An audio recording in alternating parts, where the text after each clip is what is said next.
table and let's start discussing, because they are interesting to make sure that the entities here that are supposed to be having financial issues because of them not wanting to pay their fair share. Now, we did reach out to Flint Hills later this afternoon, but have not heard yet back from them. We'll, of course, keep you updated as we learn more.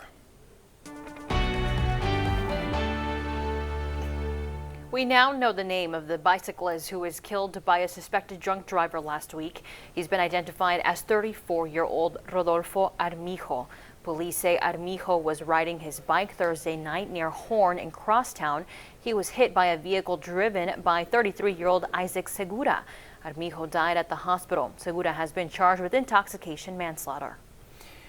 Our streets are busy as 4th of July travelers try to get around. AAA Texas is now estimating a record 3.2 million holiday travelers on the road. Law enforcement is reminding drivers to make sure that you're aware and stay safe out there. Today, the Texas Department of Public Safety started what's called Operation Crash Awareness Reduction Effort. It's also known as CARE. We were going to have more troopers out the next 2 days, today, Monday, the July 3rd, and tomorrow, July 4th, looking for those violations: speeding, DWI, distracted driving, and individuals not wearing their seatbelts. And that's to promote safety across the highway, so that way we can end the streak here in Texas. Another message from law enforcement: don't drink and drive. Well, fun can turn dangerous in an instant if fireworks aren't properly used. Last year, we had at least 11 deaths associated with it and over 10,000 trips to the emergency room with fireworks-related injuries. Consumer Product Safety Commission says many of those hurt by fireworks around this time last year were children, with sparklers accounting for about 600 of those ER visits. 38% of those visits were burns to the hands, fingers, head, face, and ears. Fireworks aren't toys and they're not for children. They're burning at 2,000 degrees, it's like a blowtorch. If you plan to set off your own fireworks, make sure that they are legal in your area. Keep a bucket of water or hose handy in case of a fire. Light fireworks one at a time, then move back quickly. Never try to relight or pick up fireworks that haven't fully ignited, and never use fireworks when under the influence. Experts say the safest way to enjoy fireworks is to leave them to the professionals. Now, the Corpus Christi Police Department will have all hands on deck to respond to those calls this 4th of July holiday. Indeed, our Alexis Scott shows us how they're hoping to keep you safe while you celebrate. As many of you enjoy the holiday, dozens of police, firefighters, and dispatchers will be hard at work. That is one of the busiest nights of the year. Last week during City Council, Corpus Christi Police Chief Mike Markle emphasized how busy the 4th of July can get for first responders. Although fireworks are illegal within city limits, police will mostly get calls related to the use of fireworks. Injuries, crashes, and other DWIs are also on the list for major calls. But we have extra patrols out on the beach.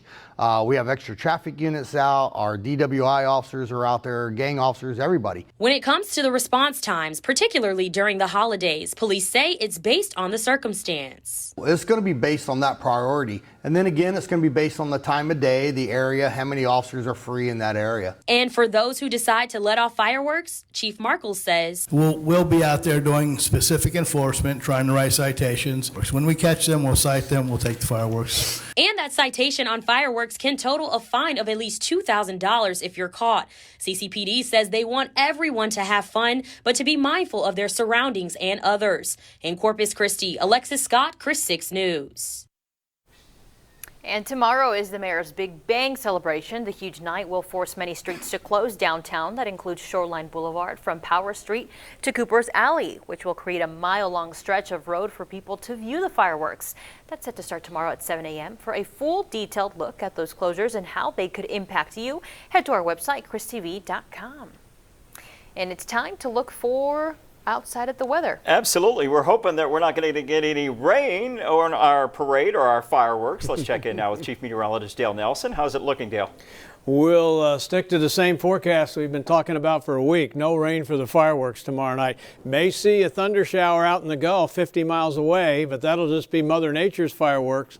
But it won't be a problem for viewing the real ones. All right, what you see here on our WeatherBug network with lots of sunshine across the area coupled with some high clouds will be the same thing you'll see tomorrow, along with hot temperatures and heat index values that have tamed down a bit, but still on the dangerous side. So, 4th of July forecast for tomorrow during the day, temperatures in the 90s, heat index between 110 and 114.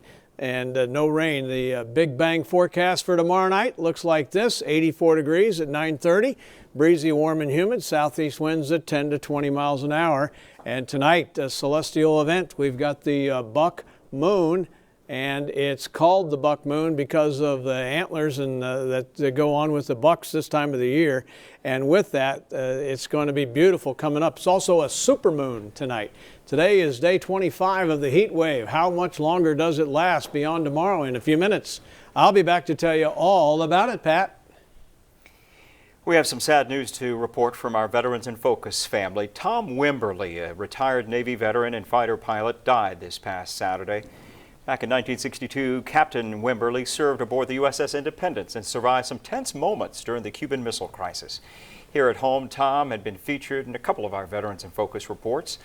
He was one of the 15 members of Landing Force 16. That group, created back in 1991, was behind the push that led to the creation of the USS Lexington Museum. A memorial service will be held this Thursday, 6:30 p.m. aboard the USS Lexington Museum. We offer our condolences to the Wimberly family. Tom, we thank you for your service.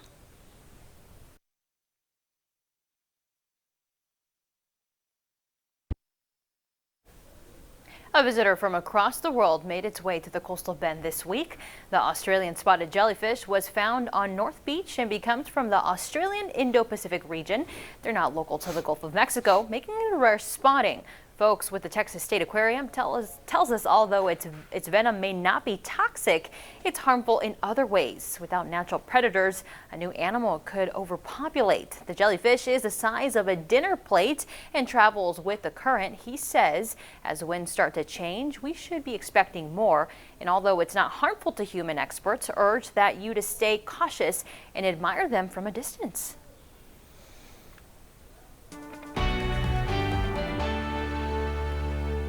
The wait is finally over for residents at the Seagulph Villa Apartments. In 2019, council members proposed an affordable living complex for the elderly who live there. Well, this morning, movers helped begin that process as they moved residents out of the old building and helped them get settled in the Fish Pond at Corpus Christi Apartments. No, they said we were supposed to move like last year or something, so we've been just waiting. Yeah, it's not going to be hard. They're moving everything over here. They're nice, though. A lot nicer than those over there. The Fish Pond at Corpus Christi is a 4-story, 112 apartment building located at 6th Street and Hancock Drive. Well, it's Monday, time to take a look at the roadways. Dale Nelson is standing by with how traffic is flowing this afternoon, right before the holiday, Dale. A bit heavy in the area as we'll take a look here. This is going over the Harbor Bridge, and it doesn't look like any problems right there, but it is heavy traffic coming off the bridge there into the region. All right, and Commodores and Park Road 22, traffic is backed up a little bit. All the people headed out to the island, and why not? But you can see it's all green here on the JFK Causeway and also SPID.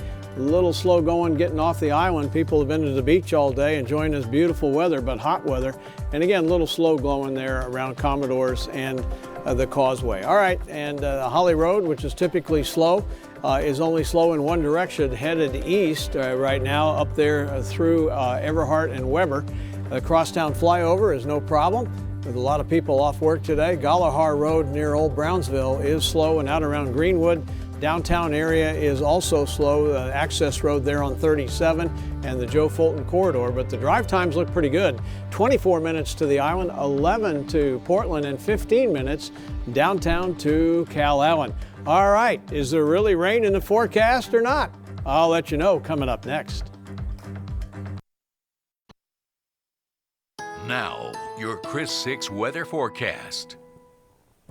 Hi everybody, welcome back and a good Monday afternoon to you as we take a look at our almanac for today. Yeah, the heat wave continues. 78 on the morning low. The normal high is 93 right now. We were 98 degrees and we had another record high today. We broke the old record set back in 1967. Look at that rainfall deficit now. It's over an inch.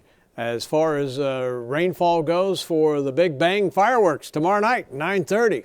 Not going to happen. It's going to be breezy, warm and humid, 84 degrees. There isn't going to be any rain for the fireworks tomorrow night. It should go off all fun, and hopefully everyone will get a chance to enjoy it. All right, so hour by hour, 80 degrees here overnight. We'll actually drop into the upper 70s with these lighter winds dropping in under 5 miles an hour.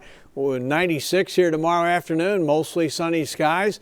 We'll shoot up to about 97 for the 4th of July. Going to be a hot one. Heat advisory still in effect till 7 o'clock tonight, but only for parts of Aransas and Aransas County, eastern San Patricio County, Nueces, Jim Wells, and Clayburgh County. A little bit of geography there. All right, here's live pictures downtown right now, and it's 96 degrees, an east-southeasterly breeze, down a bit at 16 miles an hour. It's 100 in George West, close to that other locations inland, with upper 80s along most of the coast, and again 96 sizzling here in Corpus Christi, 106 on the heat index. Again, not as bad as the 125 we had 2 weekends ago on a Saturday, and 121 we had much of last week. Here's the feel-like temperature forecast, dropping into the upper 80s by morning, but shooting up over 110 here tomorrow afternoon. And you can see that here on the feel-like forecast. There's the 110 at 4 o'clock in the afternoon, and then again on Wednesday about 110. And even on the day that it's going to rain a little bit here on Wednesday, we're up around 108 to 111 here. So it's definitely the heat on, but the winds are off tonight as they drop down under 5 miles an hour. We'll call that calm here. And then moderate breeze here tomorrow afternoon. So no rain. There may be a distant shower in the Gulf and maybe up towards Pleasanton. Light winds on Wednesday morning and lighter winds here Wednesday afternoon compared to tomorrow. Satellite and radar shows we've got clear skies here. Lots of storms out here to the west in Mexico coming off the Sierra Madre, but no harm, no foul for us. We desperately need rain. We haven't had any rain for 4 weeks now. It's been 4 straight weeks of all this heat and no rainfall. We are between high pressure systems though. We don't have the high sitting right over us, so that's why we do have a little